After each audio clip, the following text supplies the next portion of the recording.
Maintenant, vous parlez de YouTube, en particulier des YouTubeurs dont certains ont décidé de révéler la face cachée de leur nouveau métier. C'est parfois du harcèlement, c'est parfois des menaces de mort. La plateforme de France TV qui s'appelle Slash propose une enquête sur ce sujet. On va recevoir 2 YouTubeurs dans un instant. Écoutez, être YouTubeur en 2019, c'est pas forcément argent et notoriété. La réalité est parfois plus compliquée. Les personnes qui réussissent à en vivre des vidéos sur YouTube, je sais pas, il y a sûrement des pourcentages qui existent, mais c'est les... Et encore, je vais dire les 1%, mais ça me paraît énorme, 1% de personnes qui réussissent à bien vivre des vidéos sur YouTube uniquement, ça me paraît gigantesque. À un moment donné, le moment où j'ai gagné le plus dans ma vie, je touchais l'équivalent d'un SMIC brut avec ma chaîne. Aujourd'hui, je suis plus dans les 600 € bruts. Avec nous pour en parler, Julien Malara, bonjour. Bonjour. Merci d'être avec nous. Vous êtes étudiant en Sciences Po. Vous avez votre chaîne YouTube également avec 82 000 abonnés, c'est ça? C'est ça. Qui s'appelle Demos Kratos. Voilà. Exactement. Et puis Émilie Make Up Pro, bonjour. Bonjour. Également, merci d'être avec nous. Vous êtes youtubeuse beauté, plus d'1 million d'abonnés. Alors, et vous publiez un livre d'ailleurs qui s'appelle Pas comme les autres par Émilie, un livre témoignage qui paraît chez Larousse. Je vais commencer avec vous parce que vous avez super morflé quand même. Ouais, j'ai pris cher comme on dit vulgairement. Mais parce que pour les gens, c'est le sourire. C'est important. Oui, c'est important, mais voilà, vous êtes mignonne, vous souriez, il y a cette chaîne qui cartonne, mais vous avez morflé sur les réseaux sociaux. Pourquoi ? Alors pourquoi c'est difficile de savoir. En tout cas, ce qui est sûr, c'est que j'ai été victime d'harcèlement de tout genre. Donc j'ai eu ma voiture qui a été cassée, vandalisée. Je suis arrivée aussi sur un réseau, je ne sais pas si je peux dire le réseau. Vous pouvez tout dire. Je peux dire, ok. Donc sur Twitter avec un hashtag #EmiLapuce où j'ai eu des menaces de mort, de viol, des appels anonymes. Mais pourquoi ? Alors pourquoi c'était suite en fait à une vidéo où je dénonçais quelque chose qui m'avait fait beaucoup de mal. Et en dénonçant ça, en fait, ça a été l'euphorie sur les réseaux. Et c'est un petit peu ce que je dis aussi dans mon livre, c'est qu'il faut faire attention parce qu'on a toujours envie d'être à l'affiche, on a toujours envie de se montrer. Mais en fait, c'est pas ça YouTube de base. YouTube, c'est le plaisir du partage. C'est pour ça que j'ai lancé la chaîne. Et des fois, en fait, on dit quelque chose et en fait, les gens interprètent comme ils veulent. Aujourd'hui, en fait, j'ai un physique. Il y en a qui vont aimer, il y en a qui vont pas aimer. Chacun aime des couleurs différentes, on va dire. Et des fois, quand t'es pas aimé, bah, ça peut aller très très loin. Et en plus, quand t'es énormément suivi, voilà, il y a des dérives. Et vous n'étiez pas préparé à ça, forcément, parce que quand on arrive sur YouTube, quand on arrive sur les réseaux sociaux, on n'est pas préparé à un déferlement de haine. Moi, Jean-Marc, lorsque j'ai commencé ma chaîne YouTube, c'est moi qui ai lancé ce concept YouTubeuse beauté en France. Donc, il y a 10 ans, on n'avait même pas Internet sur notre téléphone. C'était l'ordinateur familial. Moi, j'ai fait ça, mais au hasard. Je sortais de mon école de maquillage qui avait été chaotique. J'avais déboursé 6 000 € pour me payer mon école. J'ai eu une mauvaise formation. Je me suis dit, bon, la prof m'a dit en gros, en fait, moi, je regarde des vidéos sur Internet. Et je lui ai dit, mais des vidéos sur Internet, je vois rien en France. Elle m'a dit non, ce sont des vidéos qui existent juste aux États-Unis. C'est comme ça que l'idée m'est venue, pour aider les gens, pour que d'autres personnes en fait, ne déboursent pas 6 000 € dans une formation qui ne sert à rien. Et voilà, mais quand j'ai commencé, l'objectif c'était juste d'aider en fait. J'avais 10 vues, j'étais contente. Je pensais que c'était ma maman qui faisait le bouton replay ou ma famille, quoi. Mais c'était pas du tout comme aujourd'hui. Aujourd'hui, les gens voient 5 000 vues, ils pensent que c'est nul. Mais c'est énorme déjà, 5 000 vues, 5 personnes qui t'ont regardé. Et je pense qu'il y a une... En fait, le YouTube d'avant et le YouTube maintenant, c'est complètement deux choses. Julien, vous, de votre côté, c'est totalement différent parce que vous êtes dans la politique. C'est la politique qui vous passionne, vous avez fait Sciences Po. Il y a de la violence également sur les réseaux sociaux ?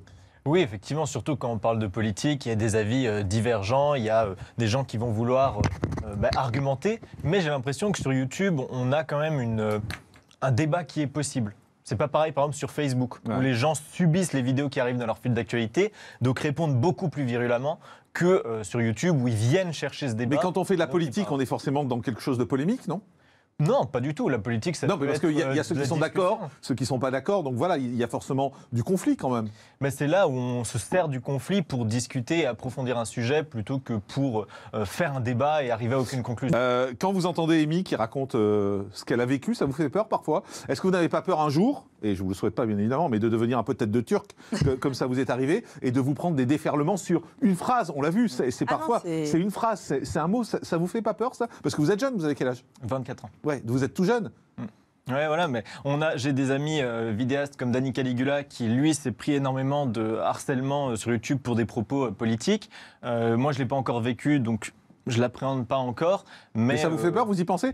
C'est-à-dire que vous pesez chaque mot en vous disant, oh là, il ne faut pas que ça déclenche, il ne faut pas que ce soit mal compris, mal interprété ? Alors, bien évidemment, moi, je réfléchis à ce que je dis pour ne pas dire de fausses choses, mais après, je n'ai pas cette peur constante que peuvent avoir peut-être plus facilement les femmes sur Internet. Moi, une fois, j'ai parlé politique. Il y avait un propos qui m'avait... j'étais outrée et j'ai parlé politique. Et ben franchement, j'étais choquée de la haine.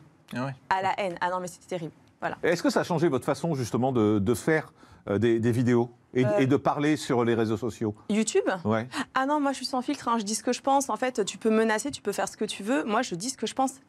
En fait, ma communauté, moi, c'est mes warriors. Et comme je dis toujours, la vie, en tout cas, moi, la vie, c'est un combat. Il m'arrive toujours des choses improbables. D'où le titre de mon livre, Pas comme les autres. Et l'idée, c'est de se dire qu'il faut toujours garder le sourire, quoi qu'il se passe. Donc, en fait, si j'ai envie de dire, je viens pas. Oui, mais ça, c'est la théorie. Honnêtement, quand on se prend des torrents d'insultes, on ne peut pas garder le sourire.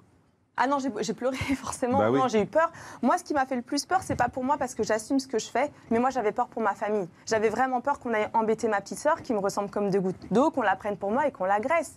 J'avais peur pour mes neveux, ma tante. Je me suis dit, mais en fait, jusqu'où ça va? Parce que les gens ont quand même balancé mes coordonnées sur les vidéos. Ma chaîne YouTube, en fait, il n'y a aucun commentaire qui se valide seul. Tout est sous approbation parce qu'il y a des petits malins en fait qui s'amusent vraiment. Donc vous vérifiez tout aujourd'hui? Ah non, mais je vérifie tout. Ouais. Ah bah oui. Ça gagne combien d'être youtubeur? Alors je J'ai pense vu. que comme tout emploi précaire, en fait, ça ne gagne pas une somme fixe. Ça va dépendre À peu près. En des gros, mois. si vous nous donnez une échelle, vous vivez de ça aujourd'hui? Alors j'essaye de vivre Ouais. de ça, j'essaye de pouvoir me rémunérer en tant qu'intermittent du spectacle, mais rien que pour avoir ce statut qui est déjà plutôt précaire, c'est très compliqué. Ça gagne Donc, combien aujourd'hui? Là, pour l'instant, ça peut aller du mois où on a 500 € dans le Ouais. mois au mois où on a le chômage intermittent, tout ça, et donc monter à 1400, 1500 €. D'accord. C'est en fonction du nombre de vues sur vos vidéos parce qu'il y a de la pub Alors devant. non, nous on a décidé de démonétiser notre chaîne pour ne pas financer de la publicité D'accord. et des grandes entreprises. Donc on vit plutôt du Tipeee par exemple, du financement participatif de la communauté. Et donc c'est moins variable. Et vous, Amy, ça gagne quoi? Alors moi, en gros, c'est assez simple, hein, parce que j'en parle dans mon livre, Ouais. j'ai fait tout un business plan de YouTube, c'est simple. En fait, avant, il y avait un peu plus d'argent que maintenant. Maintenant, il y a beaucoup de créateurs. Donc en fait, c'est simple, on est payé au nombre de vues. Sauf qu'il faut savoir que quand on regarde une vidéo YouTube, on n'a pas forcément la pub. Donc imagine, on va dire 1 million de vues, il y a 500 000 vues qui sont monétisées. Parce que là, ça va, vous me suivez? Ouais. Et en général, c'est 10 centimes les 1000 vues. Avant, on pouvait monter jusqu'à 60 centimes. En gros, pour faire simple, vous gagnez Allez, combien aujourd'hui 200 à peu près? €, quoi. Peut-être 1 million de vues, 200 €. Par mois, vous gagnez combien?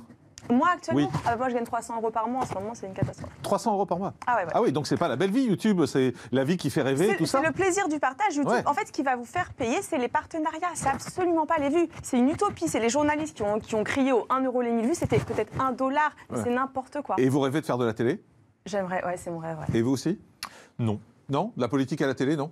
C'est vieillot, la télé, c'est ringard? C'est pas que la télé est vieillard, c'est que je pense que mon public est sur Internet. D'accord, Voilà. et pas de télé, très bien. Merci beaucoup en tout cas d'avoir été avec nous. Je rappelle votre Demos Kratos, c'est Julien Malara, merci beaucoup. Et puis votre livre, Pas comme les autres, par Amy, c'est chez Larousse, Amy Makeup Pro. Merci beaucoup d'avoir été avec nous. Dans un instant, Sonia Mabrouk sur CNews, bye bye.